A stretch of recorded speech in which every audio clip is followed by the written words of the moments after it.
Hello and welcome to another edition of the Stench of Truth. I want to comment on a few things that have been in the news. First of all, I want to note the increasing political agitation in Turkey, which of course is going to destabilize a lot of the USA incorporated activity in the Middle East designed to go against Syria, because they're using Turkey as a proxy agent in an effort to try and engage in something going on in Syria. And with the continued destabilization and political unrest that's going on there, starting in Taksim Square, and a lot of the people, coming out against the authoritarian nature of the government and the crackdowns that have been going on over there, is all positive. It's a very positive mood, in the sense that this seems to be a real actual activity going on in Turkey, whereas some of the other things that have gone on in various other countries like Egypt and Algeria and others may have been instigated by Western forces. Turkey seems to be something that is a bit more organic, and one way that you can find out about that is the fact that for days and days and days it had been going on over there with massive fucking protests, and there had been very little discussed in the media about this, very little talk at all, virtually nothing seen anywhere about it.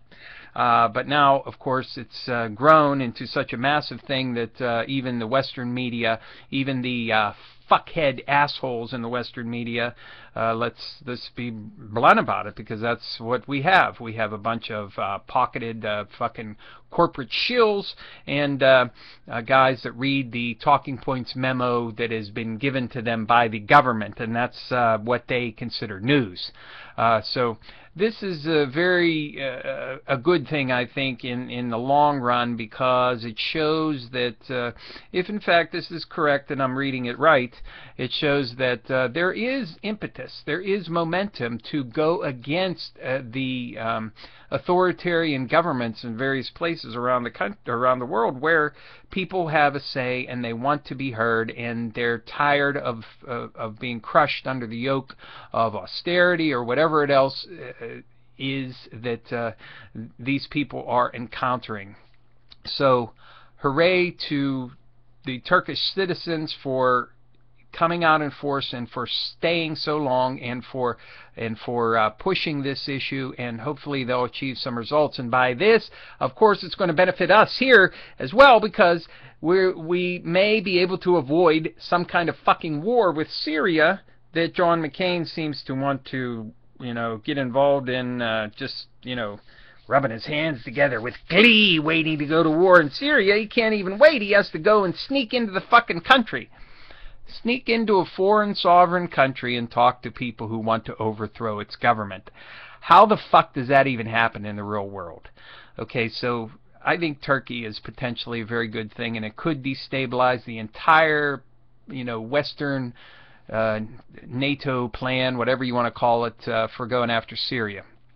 Another thing, a Supreme Court ruling saying that when you're arrested, the police can take your DNA.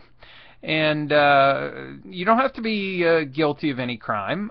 You merely have to be arrested. And of course, some people have tried to draw a correlation between getting your fingerprints taken and your DNA, but I beg to differ. I have a couple things I want to say about this. First of all, when you give your fingerprints, they're merely taking an ink impression of the ridges on your skin, okay? When they take a cheek swab off of you, they are actually taking parts of your fucking body, whether you want them to or not. Okay, they're taking cells. They're removing the DNA from it. What the fuck are they going to do with it then? Are they going to put it into a massive fucking DNA database?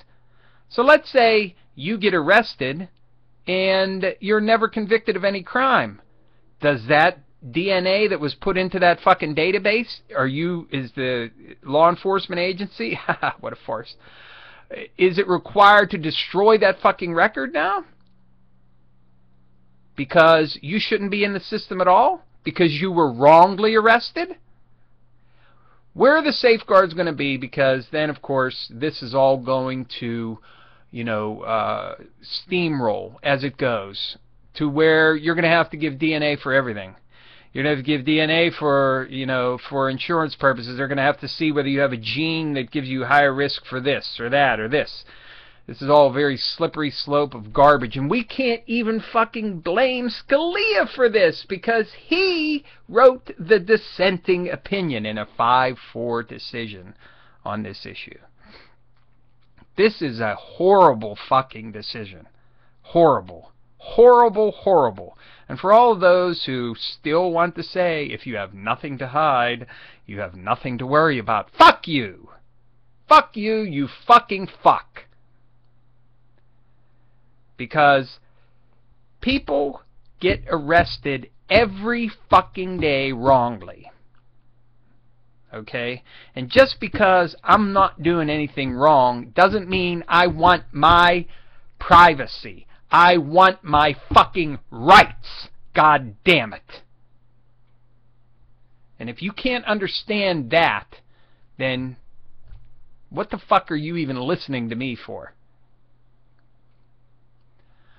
Now, of course, there has also been several massive tornadoes in Oklahoma, and I just wanted to comment on that and say that, I think it's a terrible tragedy, all the people that have been affected by this. In the wake of, what happened with Superstorm Sandy in New York and New Jersey, it seems that extremes in weather are happening at a greater pace. It's probably not true, because we tend to look at things with a very short-term focus, and we've probably had similar events to these happen.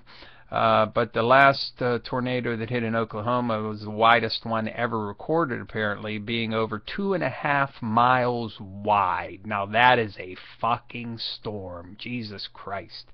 That is fucking crazy. I can't even imagine seeing that come towards you.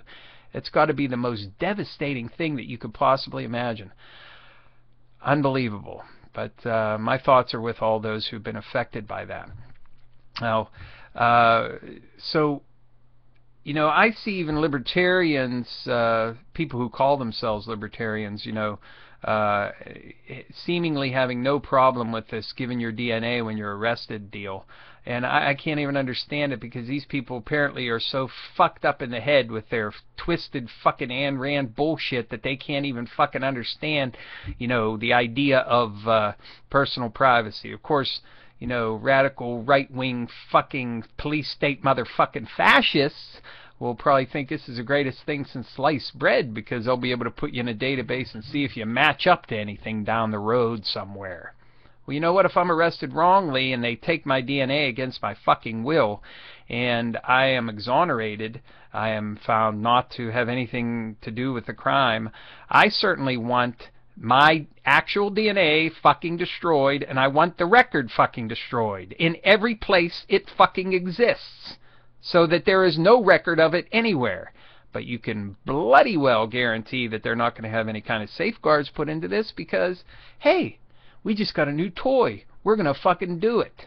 Fuck you. We don't care. And this is just another march in the progression of the police state. So, what are some possible solutions that people can engage in real life? Well, I mean, the only thing that's really going to work is to shut everything down in this fucking country, to say to the corporate oligarchy in this country that we're not going to stand to be ruled by you and all of the other fucks that have taken over our government, and do something like they're doing in Turkey. Get out in the goddamn streets and block the fucking highways, render commerce fucking possible, and make it so that the rich fucks are not getting any more fucking money. Because that's the only thing they care about. And we have greater political battles coming down the road. We have the evisceration of Social Security. We have the evisceration of Medicare. We have the evisceration of food stamps. All these other programs being drastically cut. And what is it all being done for? It's all being done to make sure the rich get richer. It's what I've always said. It's to preserve the wealth of the wealthy, and to ensure that they continue to make more money. Now we've even cut the market loose, the stock market that is, from the actual, from reality. We've cut it loose from reality. We've said, well, we'll give you as much as we can there too, by pumping endless amounts of money into the fucking stock market, so these companies and all the rich fuckers who own like 50% of the fucking stock in them can rake in all the money they can. And in the meantime, everybody else has to go on the austerity diet and get fucked. And of course, foreclosures are still happening. Fraud is still happening in the banks. Nothing is being done about it. And in this country, we seem to just continue to go along. And I don't see any actual groundswell of activity coming anywhere to indicate that people are going to finally say they had enough. But that's really what has to happen. And unfortunately, I think that the sad reality is that people have to be hit in the gut before they will actually do anything in this country. And so that's the way I see it. Thank you. Good evening.